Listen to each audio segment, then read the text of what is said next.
today is retired federal agent and professor of criminal justice Kenneth Cowle. He will discuss how he was able to navigate bureaucratic politics during his career, which involved working for or within the U.S. Army, the Department of Justice, the Department of State, the CIA, the Department of Interior, and the Department of Homeland Security. He retired as a senior special agent and began his second career in higher education. He currently runs a criminal justice program at Lamar State College. Mr. Cowle has earned 2 undergraduate degrees and 3 graduate degrees in the fields of criminal justice, industrial technology, education, forensic psychology, and criminal justice. So how's that for a Renaissance man? While working in higher education, he has developed numerous courses and training programs, including the creation of the undergraduate criminal justice program at the University of Arkansas. And if you're not familiar with it, it's a large program, and it's gone on to have accolades for the work that he did there. He has published a number of articles on the topics of education and criminal justice. His current projects focus on insanity and the evolution of zip guns. And if you're not familiar with what that is, it's homemade firearms. So we were just talking about that project, and I'll give you some more information as it presents itself, but it sounds like a fascinating area of research, especially in the realm of narco-terror. All right, before we begin, please make sure that you have your technology turned off, cell phone silenced, so that we don't interrupt our guests. There will be a video recording, so we want to make sure any distractions are minimized.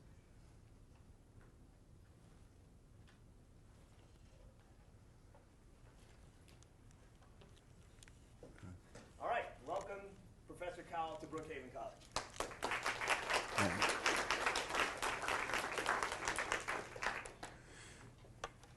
Hi, I'm glad to see all of you here. I really enjoy doing something like this with students.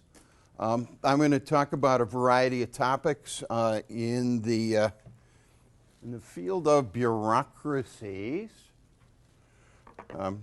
We already had a brief discussion. I had it with one of your faculty members about bureaucracies. You know, there's sort of a pejorative connotation with bureaucracies, but the reality is it's the only way to get things done in a society. So it's not really bad stuff necessarily. I will say a lot of negative things just because I'm kind of a negative guy. But you know, a little bit about me, not much else I can tell you. I really was a foot soldier in the federal bureaucracy for a long, long time. But before that, I was a police officer in New York. And before that, of course, I was in the military. And we'll discuss a little bit about the interplay between the military and other elements of the federal government, because it's more important and it's more subtle than just another organization. This is where I'm supposed to tell a joke. It's my icebreaker. I'm a little leery. Anybody here of Scottish ancestry? Oh, good, and then I can tell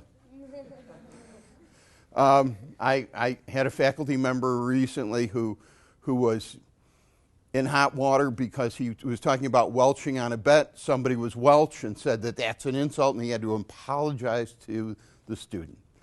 But I'm of Scottish ancestry, and some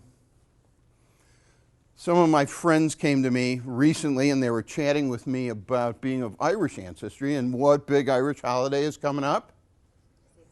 St. Patrick's Day. And they said, well, if you're Scottish, do you have a similar holiday where you dress up in kind of funny-looking clothes and you get drunk and, you know, act up? And I had to think about it for a second, and I said, yeah, we call it Saturday.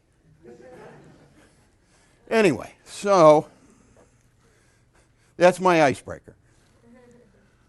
What I'll talk about?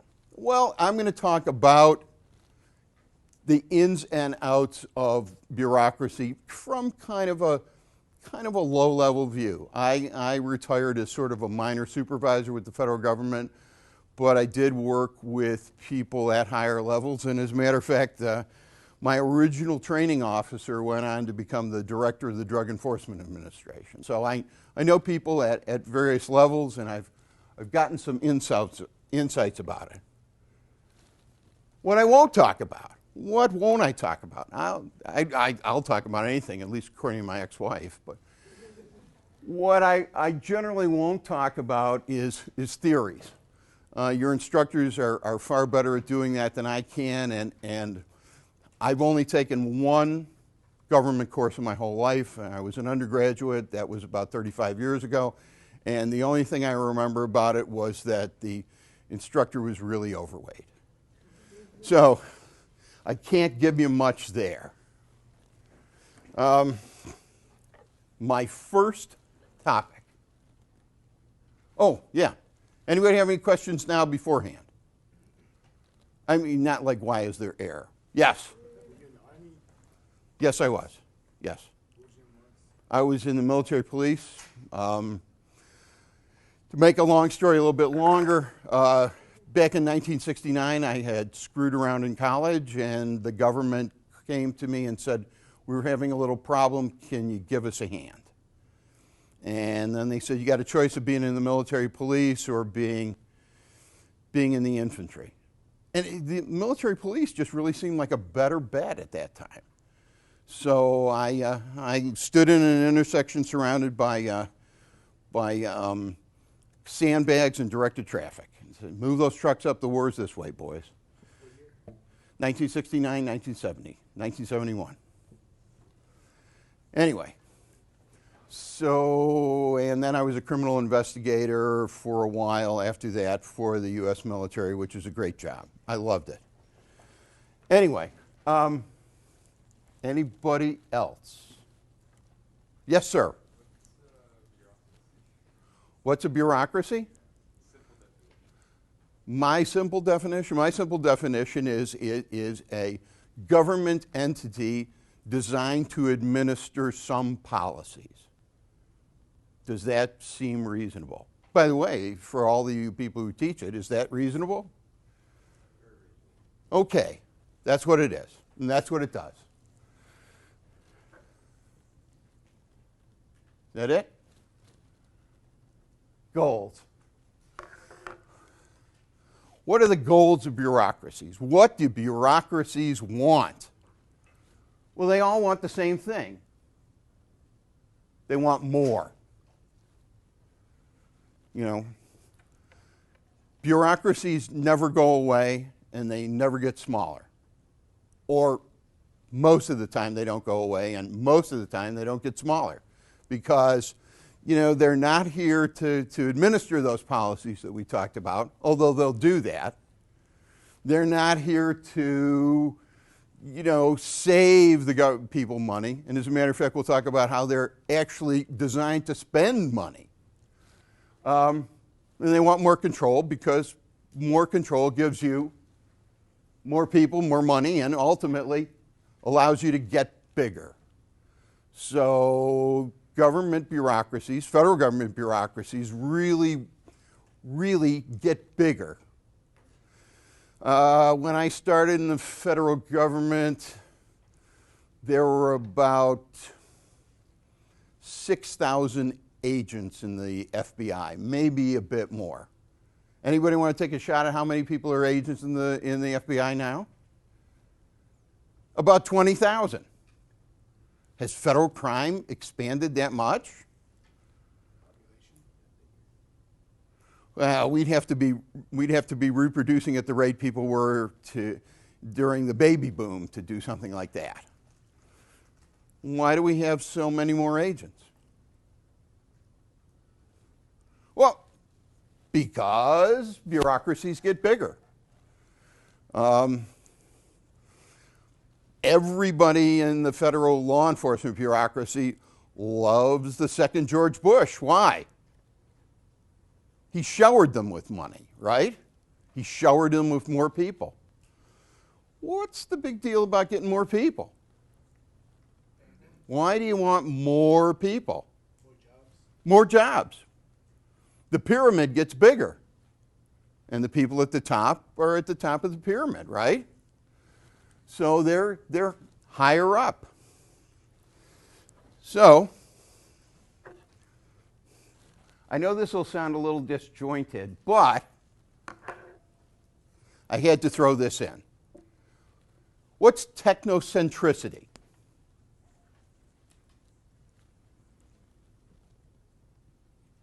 Come on, nobody? Technology at the center of... Well, we're a technocentric society. And that's what it is. It's technology is at the center of everything. And technology is really the answer for everything. And the federal government, as much as any other organization, if not more, and I mean, I had a friend of mine who worked for a Fortune 500 company, and he was amazed at how much technology we had compared to the Fortune 500 company he worked for. We had vast amounts of technology. Is that good? It can be. It can be. Oh, wow. Are you going to law school after you leave here? No. Yeah, I mean, it can be. I mean, there are lots of good things about technology. You know, in some ways, technology makes us more efficient. Not always. I'm old enough to remember the world before email. Well, you know, before email, I used to get, probably 10, 12 messages a day. 6 or 7 of them were important messages. After email, I used to get 50 or 60 messages a day. 6 or 7 of them were important. So, you know, not always. How did we get to be such a technocentric country, just in general? Because people enjoy the convenience. Anybody want to tell me what that is, by the way? What? Yeah, it's a P-38. World War II is what made us a technocentric country. You know, I mean, at the beginning of World War II, or at least in the United States beginning of World War II, the Axis was winning like crazy, weren't they? Well, I mean, for those of you who took a history course from somebody not named Coach, were they, the Allies were being beaten left and right. By the end, the United States developed an airplane that could travel 5,000 miles and drop a device that would incinerate an entire city. And they did it twice. They call them an atomic bomb. And lest you think that they were just shooting in the dark, I mean, there was a technology already in place to build between 8 and 10 of them every month. They could have quite literally turned the entire Japanese archipelago into a cinder. Every important place in Japan could have been completely destroyed in probably 4 or 5 months. Unbelievable. Unbelievable technology. Yes, certainly the Axis had technology, but not the way the U.S. did, not the way the Allies in general did. They really had incredible technology.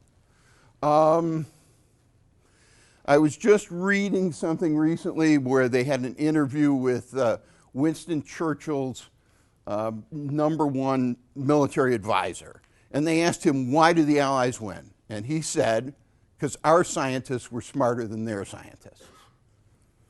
And I'm sure that like an airline crash, no one thing does anything. But in that series of events, technology played an enormous part.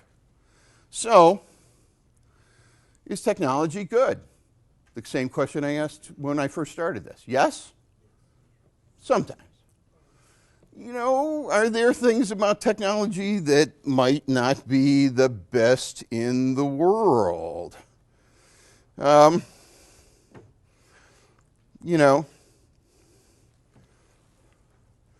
see. What about, solving crimes? Because that's something I'm pretty familiar with. One of my last jobs in the federal government was I investigated major gangs of people who would steal high-end products in the United States and ship it to foreign countries. Well, I had a whole crop of new people who were recent graduates of agent school, and they used to drive me crazy. They drove me nuts because they were so technology oriented that they never wanted to solve cases. What did they think? Well, they really believed, and I mean, I saw this, so this isn't a lie. What they really all believed wasn't that they were going to solve those cases. They were convinced that there was a computer program out there, and if they could just feed that data into it, it would tell them who committed the crime. And so, there are certain downsides. There are certain real, genuine downsides to the whole idea of technology. Let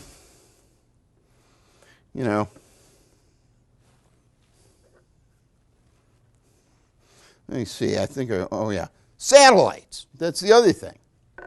I worked in the intelligence community for a while, and, people think that spies are people who are out there, stealing secrets, right? Somebody with suction cups coming across the ceiling of that building and slipping in there, and photographing those secrets and leaving, right? Well, probably in excess of 90% of all intelligence, and what intelligence agencies are really there to do is to get information.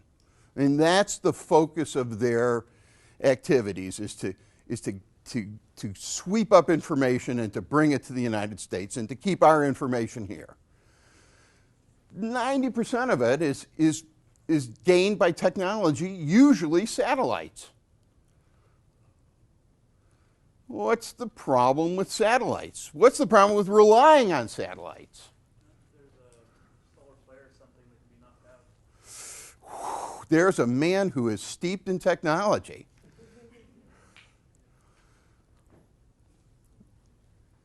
They're only good when we are telling you, solar flares. I'm not trying to put you down, but how about this? Can you tell what Saddam Hussein is thinking with a satellite? Well, can you? No. Can you figure out that some people are plotting to blow something up if they don't use a telephone and you got a satellite? No. I mean, satellites are fantastic things.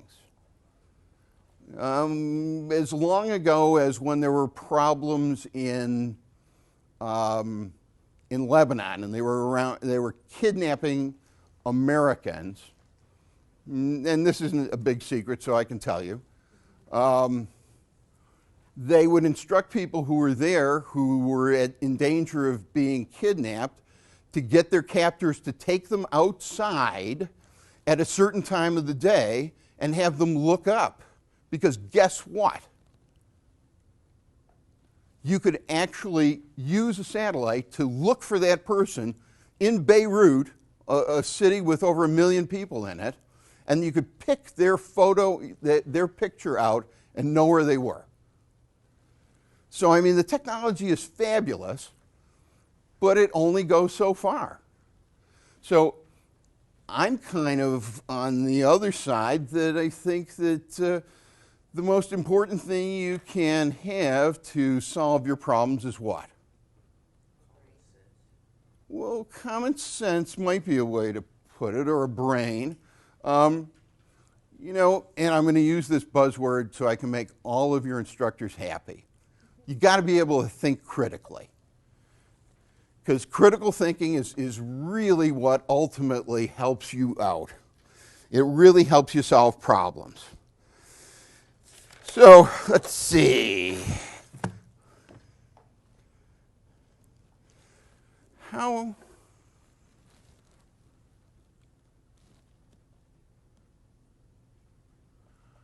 organizational culture is what I'm going to talk to you about for a while. By the way, let me ask a quick question. Do I have any military veterans in here? 1, 2, 3. Okay, good. Anybody in the Air Force? Okay, good, because I never considered that to be part of the military. Anyway, okay. You know, what drives an organization's culture? Well, first of all, from my perspective, I'm sure that your instructors will tell you something that's substantially different, but from my perspective, one of the things that creates a culture for any given organization is sort of the mission, the activities. You want different kinds of people to do different kinds of jobs, right? Then the kind of people you hire. You know, if you hire a certain kind of people, then they will create a certain organizational culture. When I worked in federal law enforcement, do you think we had a lot of military veterans? Oh, we had a boatload of them. I mean, it was amazing the number of people we had who were military veterans. Probably 80 to 90% of all people working in the organization were military veterans. Why? Excuse me? Well, I mean, they had experience doing all different sorts of things, you know, blowing up bridges, you know, driving tanks. I'm not sure that's law enforcement. But it sounds good. It really does. It sounds like, that's it, you know. But I think that there's, at least from my observation, there was another reason why we had so many military veterans. And here's a quick story. I was on an interview panel, and I was interviewing people for a job with our organization. And when I was interviewing people, there's this one guy who really impressed me. And I talked to him for a while, and I went home that evening. I was talking to my wife, and I said, you know, this guy really impressed me. And I discussed him for a while. And my wife said, well, of course he impressed you. He was you 20 years ago. And so, you know, one of the real reasons why federal law enforcement agencies tend to have a lot of people who are veterans is because the people who run the organizations are veterans. And they got hired back in the 1940s, in the end of World War II. They started getting hired into all these organizations, and they sort of keep it going that way. And it gets even more refined than that. In fact, different organizations will hire people from different branches of the military. Now, my wife used to work for the Nuclear Regulatory Commission. Well, who got hired to work for the Nuclear Regulatory Commission? Navy people. And as a matter of fact, if you work for the Nuclear Regulatory Commission and you hadn't been in the Navy, people would say things about you like, well, he's pretty good for a guy that wasn't in the Navy. So, you know, part of the culture comes from that. And of course, part of the culture comes from leadership. You know, there's a component of the top down because, you know, the leaders of an organization set the tone.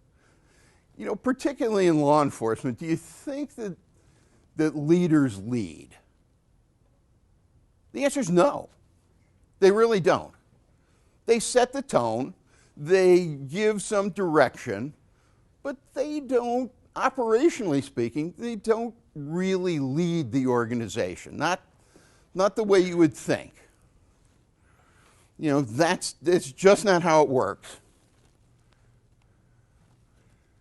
I wanted to go through this, and I'm sorry I'm kind of jumping around, but I want to kind of give you some ideas. And what I wanted to talk to you about is local police versus federal law enforcement agencies, because, you know, everybody, just about everybody, even people in law enforcement organizations, tend to think of federal law enforcement and local law enforcement as being the same thing, just on a different level, just with a little bit different kind of focus.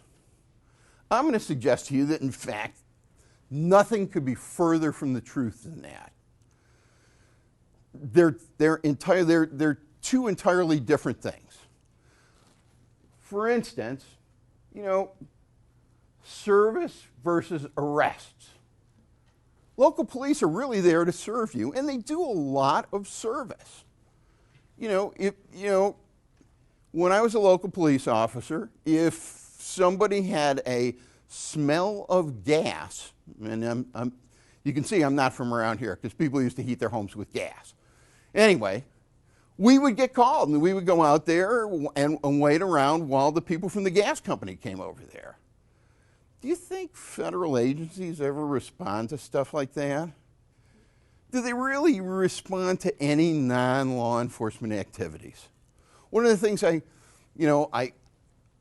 was thinking about when I was putting this lecture together is informants. Do the local police need informants? The answer is maybe. But, their jobs aren't directly tied to informants giving them information. As a matter of fact, there's a lot of studies that suggest that the worst thing about a police department, or the least effective thing about a police department, is its detectives. That uniformed police do most of everything for a local police department. So, what about a federal agency? Do you think we used informants? We couldn't have functioned without informants. I mean, we would be doing nothing. We'd be sitting in the office throwing, wads of paper into garbage cans. Because it's just a totally different thing. The local police, they serve the community. They really do. There's only two kinds of chiefs of police. What are they? Anybody know? Those that have been fired and those that will be fired. But, who keeps the chief in a job? The mayor or the city manager. And, the chief, from his position, wants the local police to do what? Keep the citizens happy, because ultimately the citizens vote. And they vote for the mayor. Or they control whoever appoints the city manager or something, right? And so, do the police go out and kick ass and take names? Only in extreme situations. Only in extreme situations. Because, do the citizens want the police to be, throwing them up against the wall because they were going 3 miles over the speed limit? Certainly not. Absolutely not. The reality is that the local police are there to provide people with a lot of services. They're there to help the community. What about federal agencies? Do you think we really cared? When I was an agent, do you think I really cared what the citizens thought? As a matter of fact, we had a saying, if you want to be liked, go join a fire department. Because it just didn't matter to us, right? Who did we work for? We were for the president and Congress, right? And so it was a really different, it was a different environment. Local police want to reduce crime. Federal agents want to make arrests. I mean, ultimately, we used to say, the people I worked for, they'd say, oh, we want to see good cases, we want to see this, we want to see that. But what did they really want to see? They wanted to see CBA, closed by arrest. That's what they really wanted to see. As a matter of fact, our operations guy in Washington came down to see me once, and he says, man, you're putting those numbers up all over the place. This is great. He didn't care what they were. What he cared about was that those numbers were coming in. Because do you think that the president or Congress or the GAO General Accounting Office. Do you think they really, they count smiling faces? What do they count? The number of arrests the organization makes. So it's really culturally pretty different. Local police are reactive. Federal police are proactive. Local police, you've got a problem, they come out there, they talk to you about it. Federal agents, they're proactive. They want to make more and more arrests because ultimately that's where it's at for them. The local police are people-oriented while the federal agents are case-oriented. That's what they want to see. As a matter of fact, I was chatting with my ex-wife, and we were talking about our jobs, because my ex-wife was a federal agent, and so was I. And she was great. She won awards all over the place. She won incredible awards. She won the Attorney General's Award. She's got a picture of herself with Rudy Giuliani shaking her hand because she put this fantastic case together. Anyway, I told her that you will always be a better agent than I am, and I will always be a better police officer than you. Because the reality is, I really like people, and you really don't. And it's true. It's a completely different approach. Police departments, just to finish this up, police departments are about approval. Police want the approval of the community. I teach out in East Texas now, in the Beaumont area, Beaumont, Texas, which is, anybody know where Beaumont is? Yeah, I mean, it's almost in Louisiana, right? Anyway, but the local community I live in over there, I know the chief of police very, very well. If you're a police officer in that department, you better not write anybody a speeding ticket unless they're going 15 miles an hour over the speed limit. You can pull them over, you can give them a warning, but don't give them a speeding ticket. Why not? Well, you won't lose your job, and we'll talk about that. People start complaining about getting tickets, but they won't complain to the police department. Who will they complain to? The mayor. And who will the mayor complain to? The chief. And who will the chief complain to? The police officers. So, but I was going to put this in later on, but I'll do it now. Can you fire people in government jobs? No. I mean, you're really kind of bulletproof. It's almost impossible to fire you after a while. I mean, I was extra bulletproof because I was a veteran, so it was even harder to fire me. I worked in a job that was called accepted service. And accepted service meant that they could fire you at will. Except there was another law that said, well, we can fire you at will unless you're a veteran, and you will remain in accepted service, but you will have the same protections and benefits as if you were in non-accepted service, regular service. So it's almost impossible to get rid of people. So if you've got somebody that's creating problems, do you go down there and you give them a hug and say, please don't do that anymore? Yes? Well, no. That's not how it works. Do they punish you for doing things that people don't like in federal agencies, let's say? Absolutely. They don't fire you, but, suppose you're working in Dallas. How many people here like Dallas? I mean, I do. I think it's a great place, right? It's really nice. How would you like to, 30 days after you're in Dallas, be working in Newark, New Jersey? Anybody? I worked in Newark for a while. It was such a bad place that they used to steal our cars out of the basement of the federal building.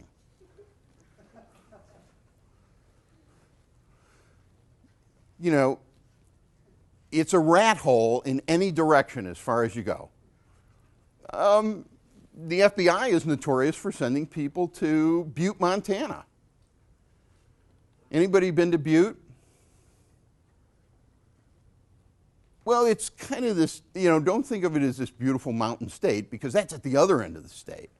Butte, Montana is this flat, nothing place where there are coal mines underneath the city that have been on fire for 50 or 60 years, and occasionally a building will just collapse into it.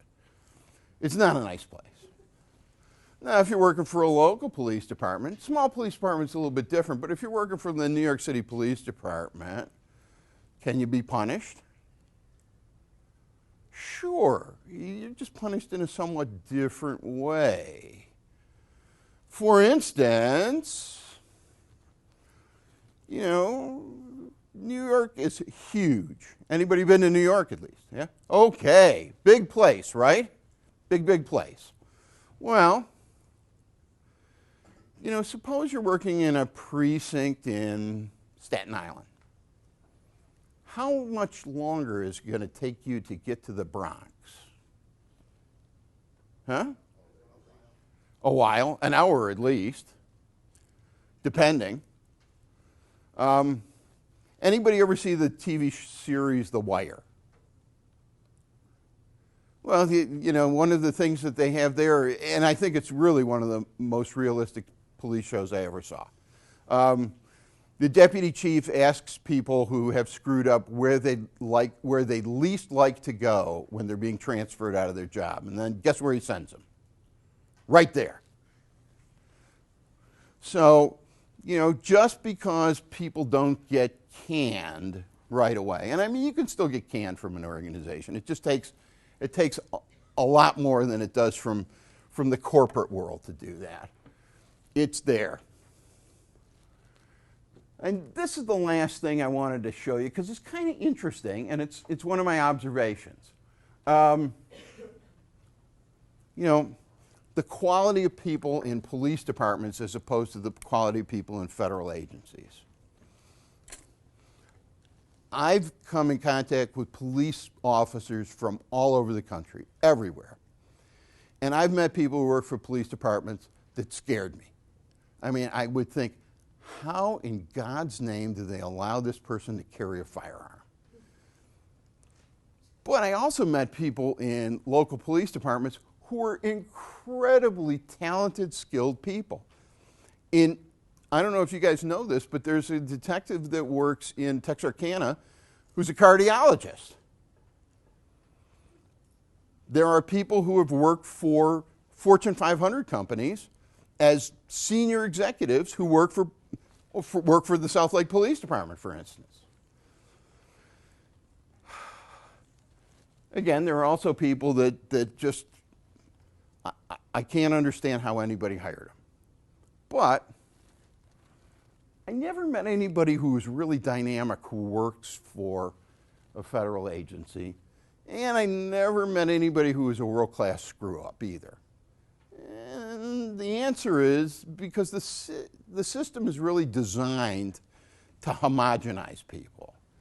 You make an effort not to get somebody that's really kind of messed up because they're going to create problems for you. And you really make an effort not to hire people who are outstanding because they're going to create problems for you. So what you really have are sort of people in the middle in federal agencies rather than at the top or the bottom. And as a matter of fact, I have a very good friend, Terry Salonica, who works for an agency that will not be named, and he's one of the best satellite telemetry people in the world. I mean, he's got a doctorate in physics, and he's a brilliant guy. And he always used to say to me, Ken, the system fosters mediocrity. And I'd prefer not to think of myself as being mediocre, but I really think that there tends to be people in the middle in the federal government and at the top and the bottom for local police departments. So they're somewhat different. Who do organizations recruit? Well, I sort of got ahead of myself. They recruit people to do the jobs just like anybody else. Some people who work for organizations that have been really screened And they've done a lot. You know, if you're working as a clerk someplace, I mean, how difficult is it to get a job as a clerk? Anybody can do it, right? So, you know, clerical people in a lot of federal agencies are just people. To be a federal agent, you know, it takes over a year, if you're lucky. I mean, it really takes a tremendous amount of time. You know, the first thing they're going to do is they're going to interview you. And it's not going to be, they're not going to ask you about, you know, what's your favorite TV show. They're going to ask you really pointed questions for several hours. They're going to give you a physical, and you have to be generally pretty physically fit, for instance, right? They're going to do a background investigation on you. Now, when I worked in the intelligence community, they looked at all of my tax returns for my whole life. I mean, think about it. They looked at my tax returns for my entire life. They wanted to know everything I had done. If I was unemployed for more than, I think it was 30 days, I had to justify why I was unemployed, unless I was going to school. But then they checked on everything I did at school. So, you know, it just depends. But, you know, part of what sets an organization's culture is who they recruit, right? So, you know, who do you recruit? And we can look at this just as an example. You know, let's talk about organizations and how they recruit people and how they operate. I was in the military, and the military is very what? Top down, right? As an organization, it's culturally very top down. There's a good reason for that. Why? Well, you know, they have sort of mass scale activities.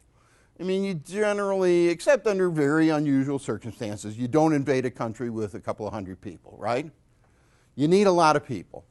And you need to put them in real specific places, so it's a real top-down sort of an organization, because the person that runs the organization is a general or an admiral, something like that, because they have to decide what all of those people are going to do, at least in a general sense, right?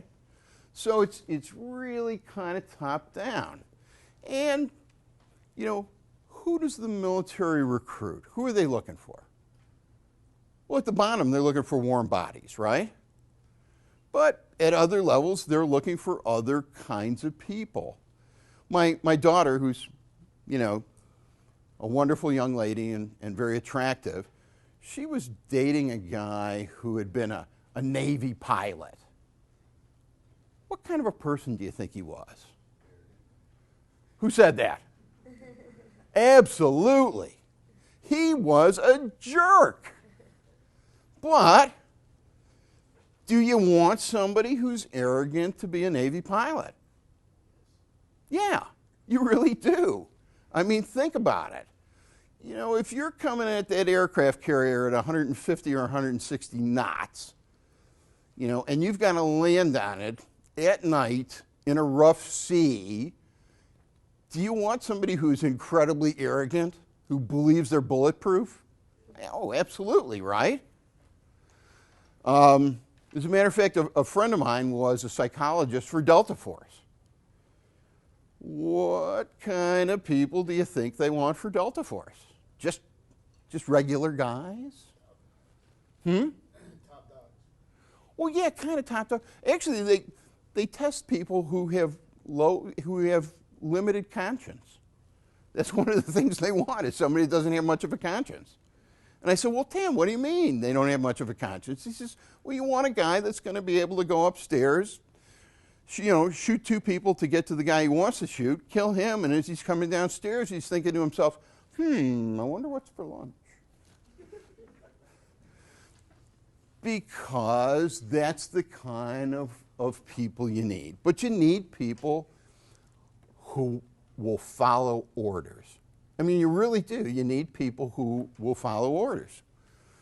I mean, this is good because that's the best way to get masses of people to do the same thing. But there are some downsides to this. If the general says the weapons system is good, is it good? Maybe. But if the general says it's good, what does the colonel say? Oh, it's good. What does the lieutenant colonel say? It's good. The major? It's good. The captain? It's good. First lieutenant? It's good. Second lieutenant? It's good. Good. Everybody says it's good. Who's going to be using it? The grunt. A sergeant, right? Do they get any say in that? Do they know if it's good? Do they have to use it? Yes. So the downside to a top-down agency and to a top-down organization that's got, real rigid discipline is there's not much going up the scale, right? So lots of times things don't work very well. Oh, by the way, just so you know, my last duty station when I was in the military was at West Point, and I gave Cadet David Petraeus a speeding ticket. Anyway, what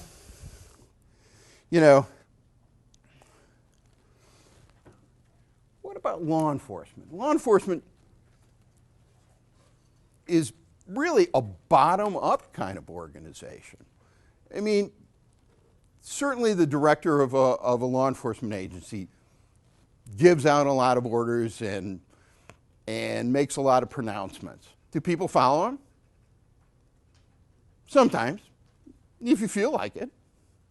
But basically, by necessity, they have to be bottom up. And so you have to hire people who can operate independently in a bottom up environment.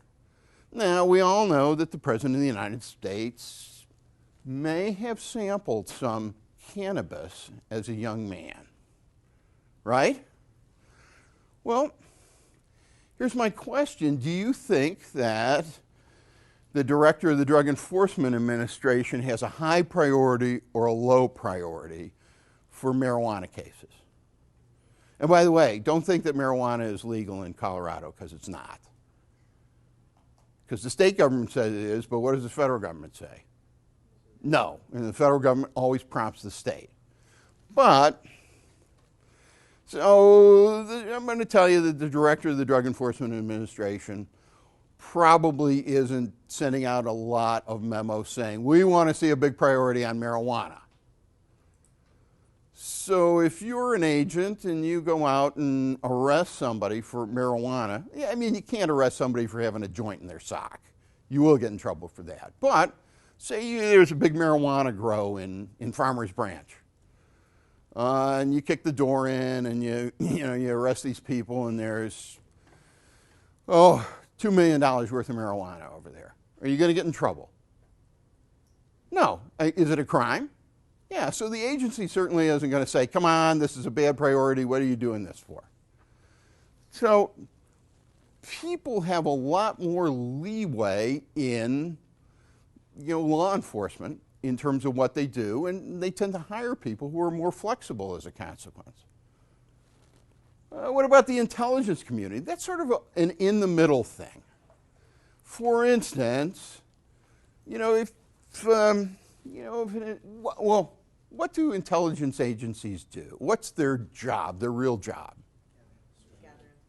Gather intelligence. I mean, really, they're not out, planting bombs and blowing people up and doing stuff like that. I mean, there's actually a small organization within the CIA that does that. But for the most part, they're there to gather information, suck up as much information as they can. So,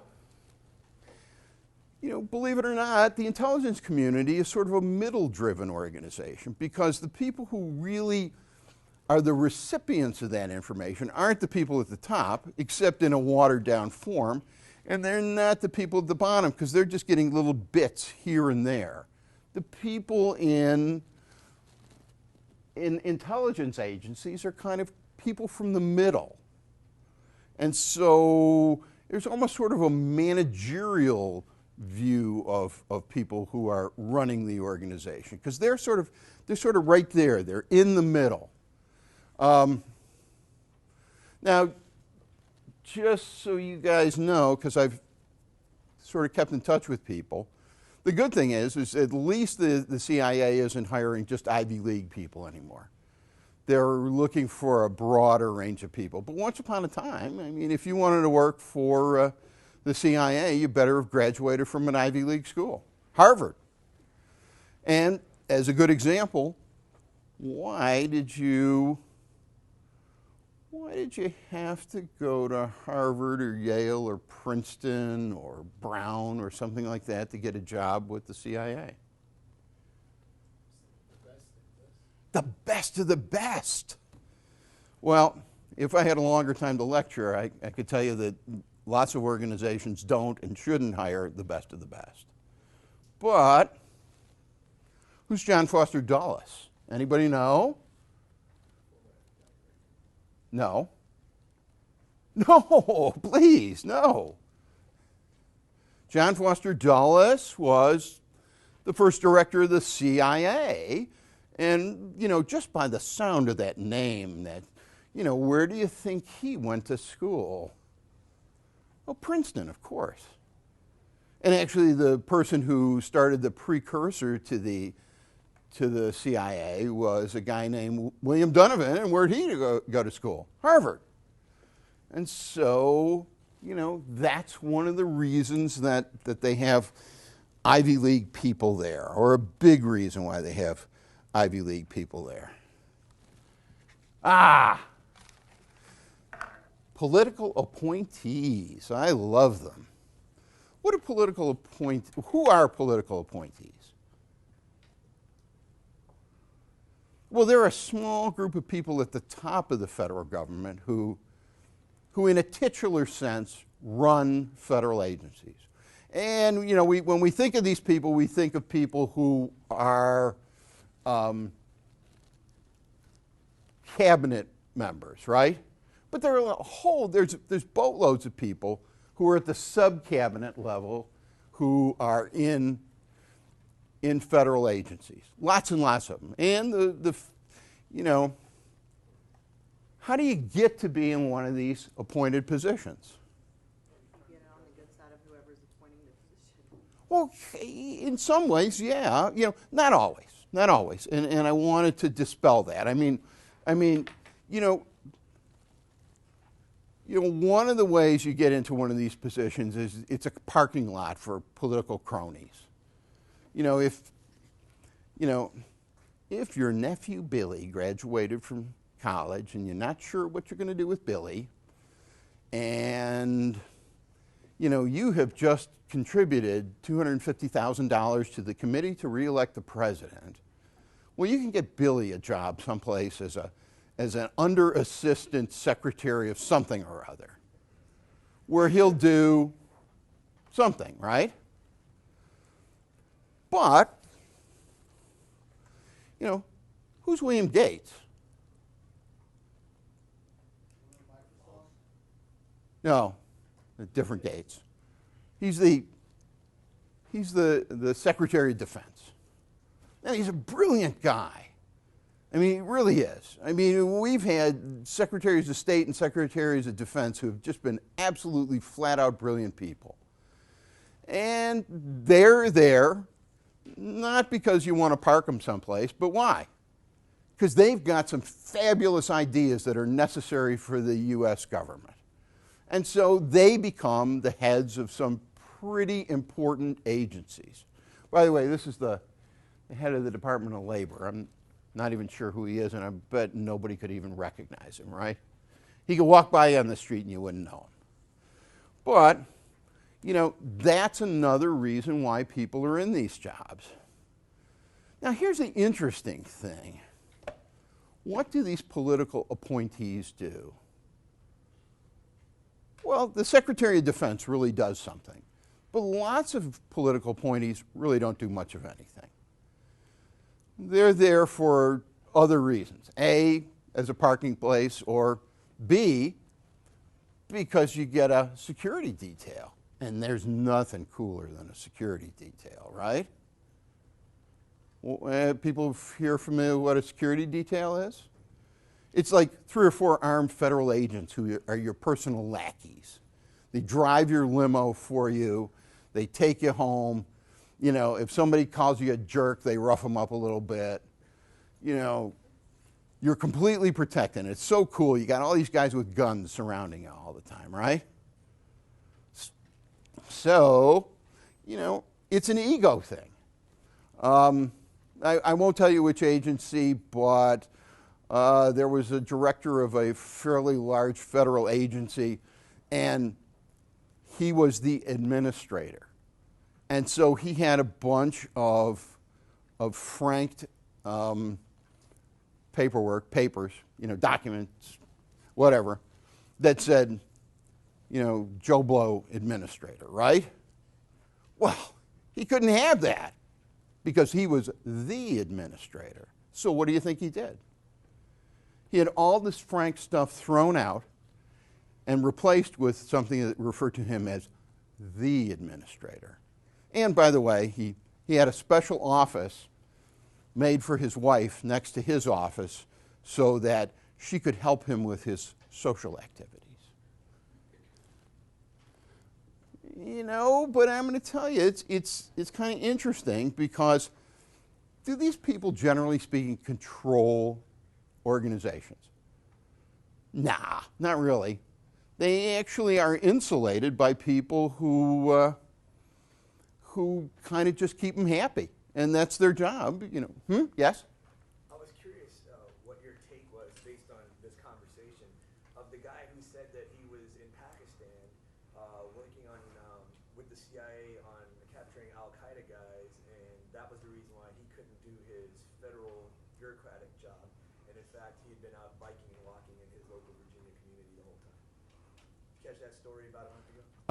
No, I didn't. I mean, I know about the other guy, the guy that shot 3 people, but I don't know how. I can tell you about that later on. You'll get a. That's actually very true. Okay, so what you described could perfectly explain how this guy got away with what he got away with. Oh yeah, I mean, because you know if you're a political appointee, I mean you don't have a real job in most cases. I mean not always. Again, if you're working for, I mean the chairperson of the Fed, are you working? You betcha. You are working all the time. It's a really important job, and the only people who get to be chairs of the Fed now are people with incredible intellects and fantastic abilities. It's that simple. Whether you're a Democrat, a Republican, or a Bocanist, it just doesn't matter. You are one smart person. But there are all different sorts of other agencies where you're just hanging. And sometimes this gets, politicians into trouble. Who was old Brownie? Anybody know? Well, he was the head of FEMA, and he had a hard time walking outside of his office because he couldn't find his way. And that's fine as long as there's no national disasters, but then if a national disaster comes along and you're there with your mouth open, it creates problems for the administration, right? But for instance, as I told you, a friend of mine was the director of the Drug Enforcement Administration. Did he run the Drug Enforcement Administration? Yes. But he wasn't the administrator of the Drug Enforcement Administration. That was a congressman who was always running on family values until a local newspaper took pictures of him and his mistress on vacation in Bermuda. And so you had to put him someplace, and so he was the administrator of the Drug Enforcement Administration. Do you think that he was doing a lot of drug enforcing? No, he spent all of his time trying to angle how he could get back into office. And that's one of the other things that people become appointees for, is to sort of get a job, in politics. You want to get your name in the paper and get recognized. There's no bad publicity, right? So, and then everybody else is a career employee. And basically they're just folks, just like us. Although, you know, for the people who have negative things to say about lazy career government employees, there's a lot of people who work very hard and do a really good job. Just to let you know, if you're a special agent, you don't work 40 hours a week. You are required to work 50 hours a week. So, I mean, that's 50 hours a week, every week for your entire career. It's called administratively uncontrolled overtime. Anyway, because I got to get going, let's just talk a little bit about turf.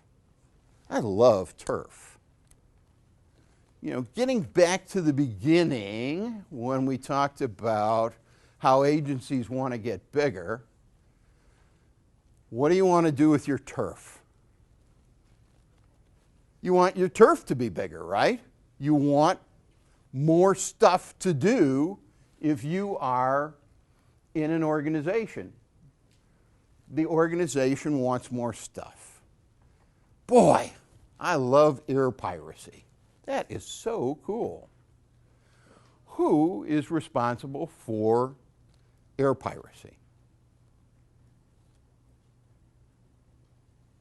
Well, it's kind of interesting. If the people engaged in air piracy are walking to the airplane, the Transportation Security Agency is responsible for air piracy. If they get on the airplane, the Federal Bureau of Investigation is responsible for air piracy. If they close the door in the airplane,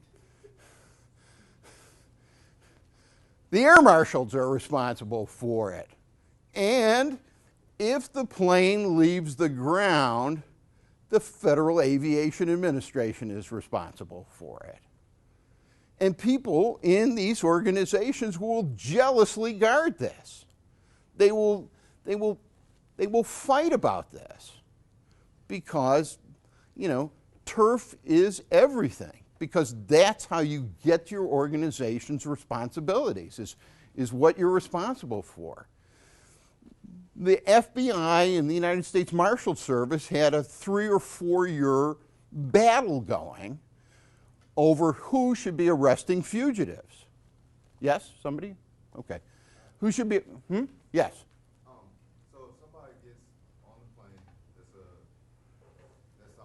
to commit a crime, and he's on the plane, the FBI agent gets on the plane and arrests him. Right. And they shut the door. Is he all of a sudden out of his jurisdiction right before he arrests him? You know what? You may want to go to work for a federal agency immediately, because the answer is who knows, right? I mean, does he get off? Is it not valid if the FBI agent arrests him? well, an arrest is an arrest is an arrest. That doesn't matter. You know, what this may cause, of course, is that somebody from the Air Marshal's Service may be in an argument with somebody from the FBI, but I mean, the arrest is still an arrest. Air piracy is still air piracy. But, you know, the point is that people argue about being responsible, not necessarily about making an arrest. Does that make sense? Okay. So, yeah, it's one of these things where everybody has their turf. Oh, there it is. Good.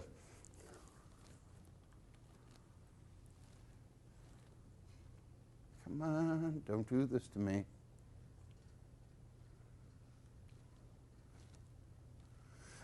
Good stuff. Just a few things I wanted to mention in passing. Kind of the end of this. I love to talk about New Year's Eve. When is New Year's Eve? What? December 31st. Hell no. September 30th. How come? It's the end of the fiscal year for the federal government. Well, does this have any meaning or significance? Well, this is kind of neat. You know, what do you want to do, economically speaking, on September 30th in a federal agency? You want to be broke. You want to have cooked up all your money and maybe even obligated yourself for some money that you don't have. You don't have any money for that yet. Why? Because you get more money next year, right? If you save money, guess what? You didn't need that much, so we're not going to give you that much. Some agencies do a real good job, and they actually have a list of good things that they want, but they don't absolutely need, and they'll spend it at the end of the year. But I mean, I had 4 bulletproof vests, including a ballistic vest. For those of you who are uninitiated, a ballistic vest is this vest that comes down to here, and it's got plates, specially designed plastic plates throughout it to resist really heavy weapons. You know how many times I wore it? Once. Yeah, when I got it, I tried it on, and I said, oh, wow, they actually got it in my size. And then what did I do with it?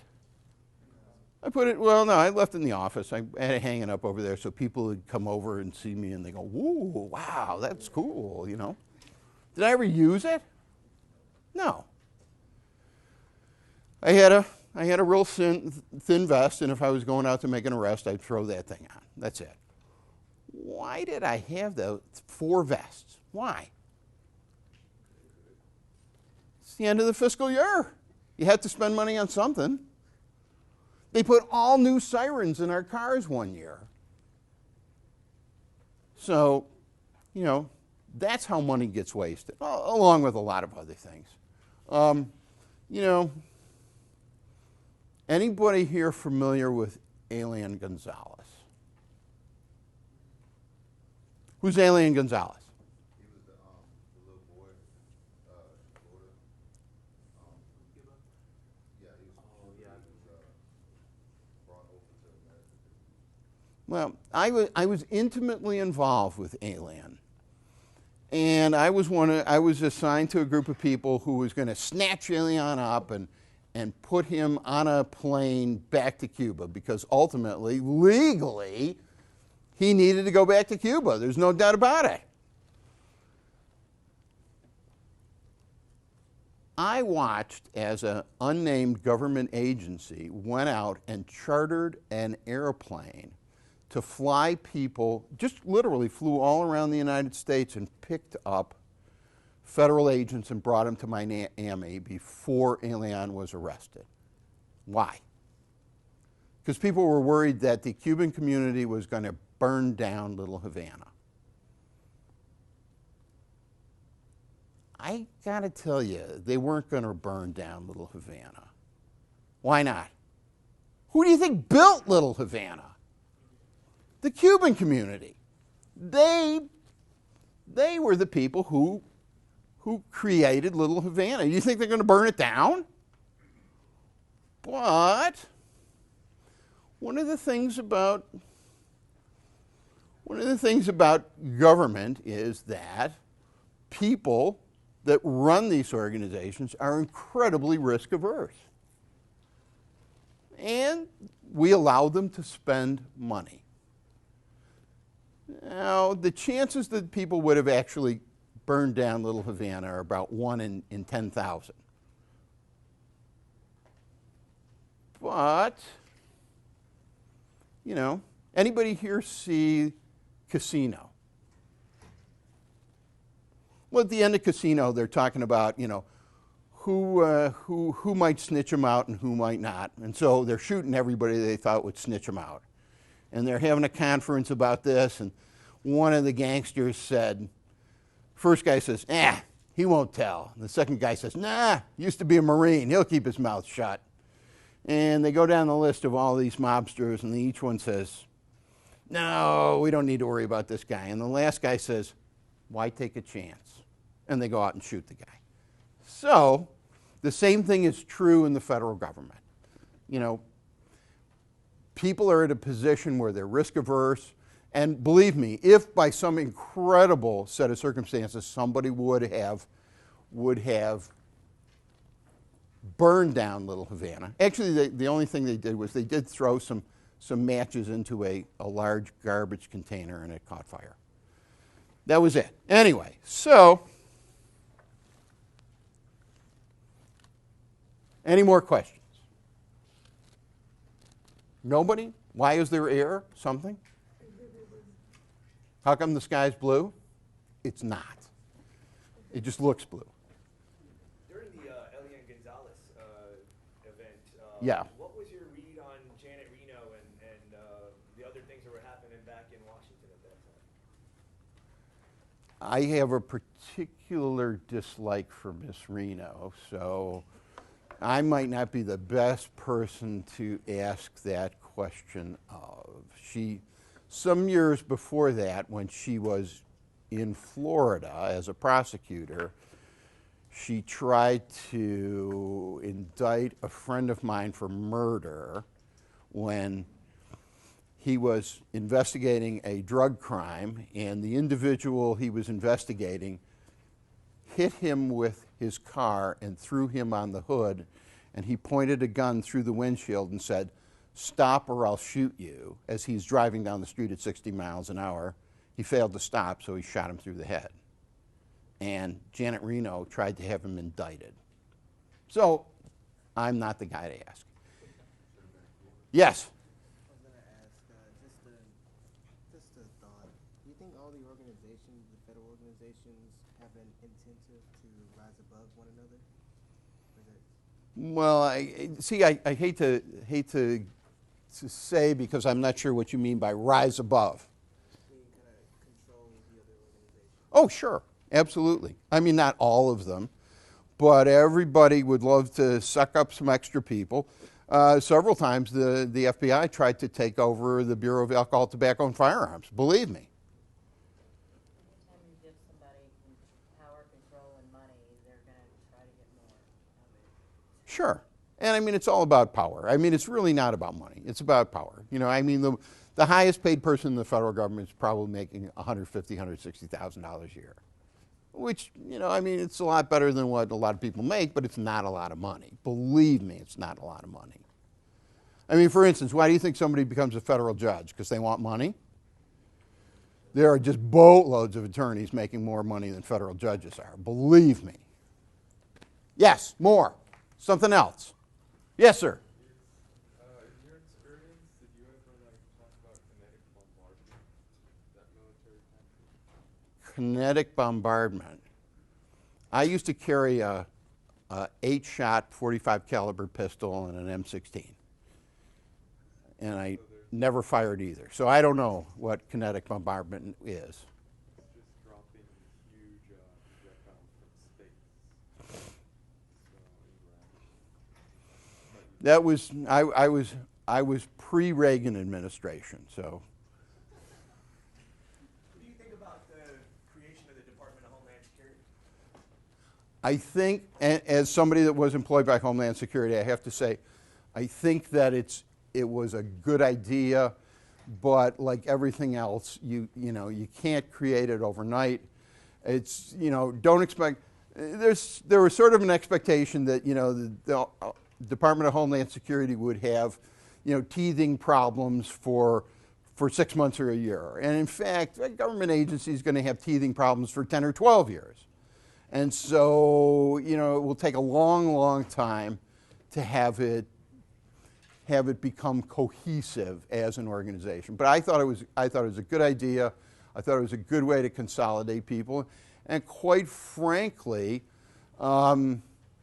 the Justice Department is sort of the 800-pound gorilla in the federal government, and this kind of balances the Justice Department out.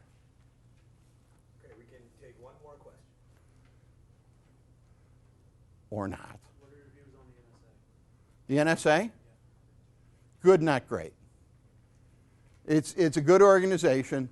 It does a lot of good things. It's really huge. I mean, although you don't hear much about it, it's really a big intelligence organization.